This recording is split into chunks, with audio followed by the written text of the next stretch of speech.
everyone. So this is the first video in a series where I'm going to be talking through the background of my technical and my research into the horror genre. I will be covering some of the sound techniques that I used to create the sounds that I have in this track, but I'm going to be doing those in separate videos, mainly because I want to make sure I have enough time to actually properly go over them, to get enough detail in there so you know exactly how I'm creating the sounds. Today is more about how I explore the different subgenres of horror, but also just to talk through some of the sound libraries that I've used. Now, even though I'm focusing on the horror genre, lots of things that I say will be applicable to a lot of other styles and a lot of other genres. There are lots and lots of ways out there to work and to compose. So if you're starting out composing and you're looking for a way to start writing, use some of the things that I say just to get the ball rolling. Now, as part of my research into the horror genre, I've actually been researching a lot of the subgenres. There was no way I was going to capture horror in just one track. There are so many subgenres of horror.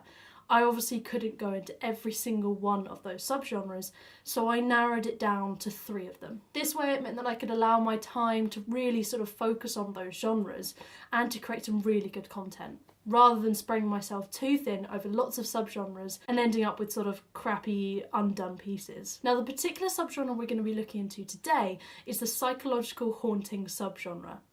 The other 2 that I looked into were action and thriller, but I'm going to be focusing on them in other videos. Now, the psychological haunting subgenre, for those of you who don't really know what it is and what the difference is it's that one that makes your skin crawl. It makes you sort of shiver down your spine, it makes you feel really uncomfortable, and there are those sort of really tense moments where you're full of dread and terror. I sort of have a love-hate relationship with this kind of genre because I love watching these films for the sound and the effects and sometimes the storyline, but I will be sat underneath the covers and barely watching it all the way through. It will take me weeks of nightmares to get over it. So I'm not sure why I really did this to myself, but I just fell in love with the sound that you can create. So I had to go forward with that. Now, this particular interest in this subgenre started when I watched Hereditary. Yeah, it's that film where everyone threw up in the cinema and it was the scariest film ever. It's not that bad. Yeah, it's gory and it's pretty gruesome and it has really scary moments, but it's an incredible film and it's really worth watching if you're into that kind of genre. I would have done without the last 5 minutes. I thought it was a little bit weird and it sort of just left you thinking what the hell just went on, which is not really what you want at the end of a horror film, but it's still worth the watch. Of course, I was more interested in the soundtrack. Praise to Colin Stetson, the composer of the soundtrack, because he just hits you with this sound that you're not expecting. In my track, I really wanted to sort of mimic the slow atmosphere that he had created in his track with the sort of bursts of sound that sort of catch the audience, keeping this slow warping ambience all the way through, just building this dread and this terror. But this track was not about melody. It's completely the opposite. This wasn't a John Williams piece where you're going to be singing that melody as you come out of the cinema. It was about not being noticed. I wanted this track to only be noticed if it got taken away. And I think that's a key thing to do as you're a composer. You don't want to overwhelm the scene that's going on, but you do want to add to it. A lot of audience members subconsciously realise that sound is actually a huge part of the emotion of the film, and they will only notice the fact that the sound is so important if you took it away. Take some of your favourite films and just strip away the soundtrack and it just be completely different. Now, the one thing I found really interesting about the Hereditary soundtrack was that it didn't really mimic the visuals the way you expect. Let me explain. Take a sad scene, for example. In that scene, you're going to be sort of trying to mimic the emotion of sadness. So you're going to be hearing a lot of minor harmonies and some melancholic melodies going over the top. A lot of the time, a soundtrack will have a change in atmosphere or in harmony or any other aspect where it's just pointing you towards the emotion that you're supposed to be feeling. But Hereditary doesn't really follow that. In a horror film, you would particularly have something like a jump scare. You would have a rise up to a scary moment and then a sharp sound which then sends you into that shock, and then it dies back down to the normal state. That can then repeat and repeat and repeat, or you can just have a really long rise to one big jump scare. But there'll be a change in the soundtrack to sort of hint you towards what you're supposed to be feeling. Now, Hereditary subtly moves past things. So you'll be sitting there and you'll see something in the background. It might be a ghost or it might be a figure. Now, whereas the soundtrack would normally sort of do a sharp sound to make you go, look over in the corner, there is something scary. Hereditary just moves past, which is almost a scarier way of using your sound. I know it's said a lot, but sometimes no sound can be way more effective than your music being put there. Subtly moving past things doesn't push the audience to feel an emotion. So you're leaving that audience in sort of this limbo state where they're like, I don't know what I'm supposed to be feeling in this moment. And that's sometimes even worse than being subconsciously told what you're supposed to be feeling in that moment. Now, away from Hereditary, I obviously have an obsession with that soundtrack.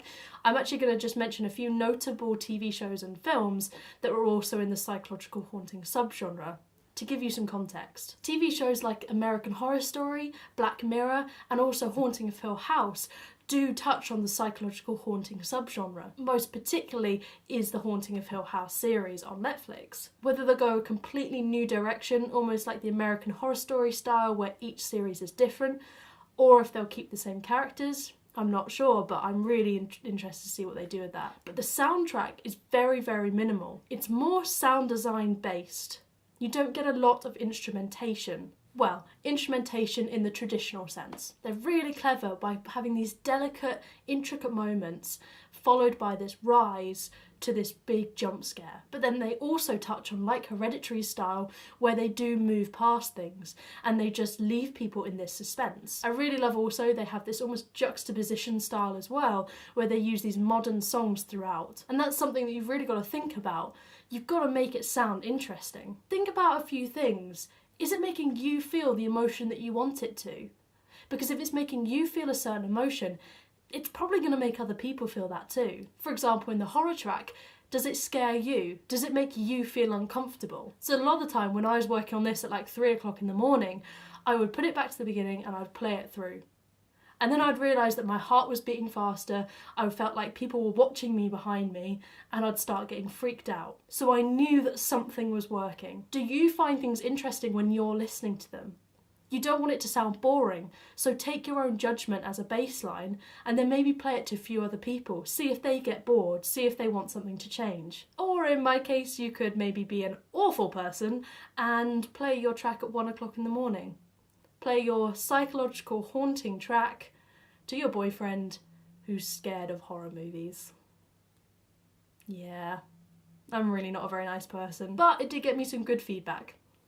Now, like I said before, I'm going to be going through a lot of the sound techniques that I used in other videos. In particular with this genre, I'm going to be going through pitch and how to create dread and that fear with pitch. But in this video, I'm just going to briefly mention the sound libraries that I used. A lot of the sounds that you hear in this piece are actually Logic's own presets. It's Logic's own effects. I hope it demonstrates that you don't really need all these fancy sounds that cost the earth to create a track, especially if you're only starting out composing. Using Logic's own sounds means that you can really take time to learn your craft and adapt your style. You don't want to go and spend 500 quid on a library and then realise it's the completely wrong sound for your style. Take my case, for example. Back in A-level, when I was, 17, 18, I thought I was an orchestral composer. I thought I'd be the next John Williams with the symphony orchestra. I've learnt that I am the complete opposite of the orchestral style. I love using electronic sounds, and I like completely changing a traditional sound into something that you wouldn't even recognise. I've recorded a lot of people in the past where I've recorded a violin or a cello or sort of a brass instrument. I've popped it in my track, I've completely changed it, and they've come to listen to it. They can't find their sound anywhere. And then I'll play them the result of me sort of messing around with the sound, and it doesn't sound like a violin anymore. You don't want to go and buy a library thinking that it's going to make your music better and then struggle to create music with a library that doesn't fit with your style. So I've invested a lot of my money into more sound design based and electronic sound libraries because it fits with my style. Another free sound library that I've been using is called Labs. Now, Spitfire Audio Labs are completely free, used for non-commercial and commercial. So long as you don't use just Labs in your track, you'll be completely fine. They're a really, really cool tool to be able to use in your music. So they have things like drums, they have strings, I think they sort of have like harmonic strings, And then they also have this thing called Scary Strings that's just come out, which is perfect timing for me because then I can use it in my tracks. I will mention one other free sound pack, but it's a little bit silly. It's called Snack the Cat Sound Pack. What is that, you wonder? Well, it's a cat vocalization and it's been pitched to an octave. Yeah, you might be thinking like, why the hell did you get that? Because why would that apply to your piece? But there were 3 sounds that I absolutely loved. They had reversed the sound of the cat meowing, they had added on effects, and it just completely inspired me just to use them in my ambiences and atmospheres, and then I've also done that with their vocalizations in my own style. It's a really interesting thing to think about because as you're creating sound design for your ambiences, you don't really have to look any further than your house. You probably have a lot of things in your house that you could record and it's probably going to sound a little bit shit when you record it raw, but as you add your effects and your inspiration onto it, it will just create this really cool sound. It was just an interesting addition to the atmosphere that I was creating. Now the last pack that I'm going to talk about does cost a little bit of money. It's only about $40 I think, but it's called the Sick series. Now each pack contains different things for a horror soundtrack. They've gone through sound design like monster sounds, screams, gory sounds, so where they've like smashed a pumpkin up. But then the 6th pack is just a goldmine for sound design instrumentation. It varies from these really small sort of delicate moments that you can use in your ambiences, and it goes all the way up to your rises and your epic impact moments. And they're all really unique sounds. Even if you're an orchestral or instrumental composer, you can still use these impact moments that are included in packs like Sick to highlight your percussion and make them really stand out. Now the last bit I'm going to talk about is production library music. Now of course my project was particularly production library music, but you can still use this process if you're creating tracks. Of course you will probably have some media in front of you that you can base your emotion off, but even if you're just creating music, maybe consider a few of these things. What's the feeling that you want to achieve in your piece? Is there a particular emotion, or is there something you really have to highlight to bring out something in a scene? Think about the end game. What's the lasting impression you want to leave with your audience?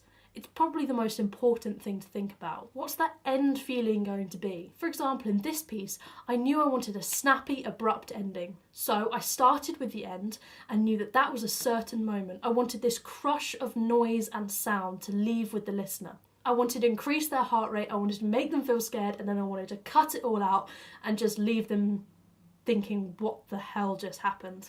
Think about as you're building it backwards, you obviously need to break it down enough because otherwise you'll have nowhere to build from.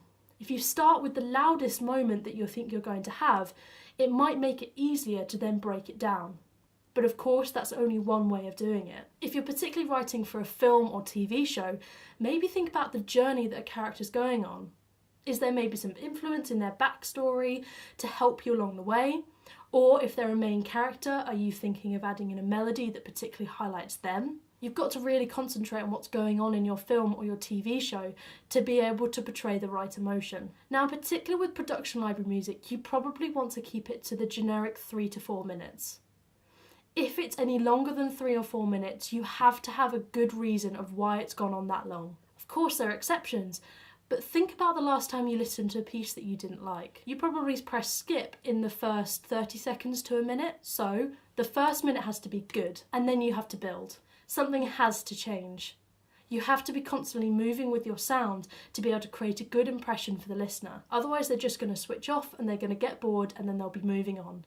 And that's particularly important if you're production library, because people aren't going to have time to be listening to crappy pieces. Make sure you hit them with your sound and make sure you hit them with an impression that they're going to like. Maybe think about different sting lengths. Now, stings are basically different timings of your piece. So if you took the 3-minute piece that I created, I would then create a 2-minute, a 1-minute, and then I'd go into the seconds like 45, 30 and 10. Now that doesn't mean I literally cut it at 2 minutes and 1 minute, etc, etc. It means you have to mimic that piece in a particular time frame. That way it's more applicable to different TV shows and movies and other media. Thank you so much for listening. I think I've rambled on for long enough. I hope it's helped, and I'll be going into more detail about my sound techniques in some of the other videos, so do go and check those out. They'll be over on my channel. If you have any other questions, do just pop them down in the comments and I'll try and check them out as soon as possible. But otherwise, I'll see you next time. Bye!